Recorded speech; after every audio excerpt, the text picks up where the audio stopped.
fotoagna antsika jiaby dia mihevitra fa gadra agnatin'ny fotoagna antsika ary tsy afaka magnova ninino manegnina ny raha tsy vita taloha sady miandry sy magnantegna ilay fikody one day. Misy fotoagna za magnontany tegna hoe raha nisafidy lalagna hafa ve za dia mety zavatra hafa nitranga, mety tsy tafijabaka agnaty blême karan'ity fa taty afara voatrapako fa tsy manana hafa valy za koatra ny tegnako safidiko ary pasy jiaby zany tsy mety hatreseko na hoagnina troagna.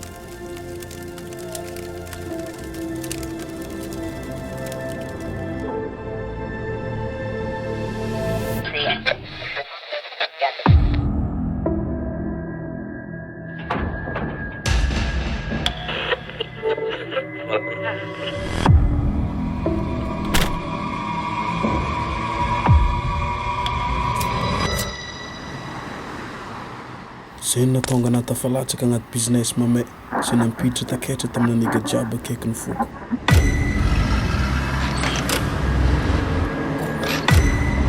Mamay raha maiky amboby saty amin'izao sérieux zany mamay.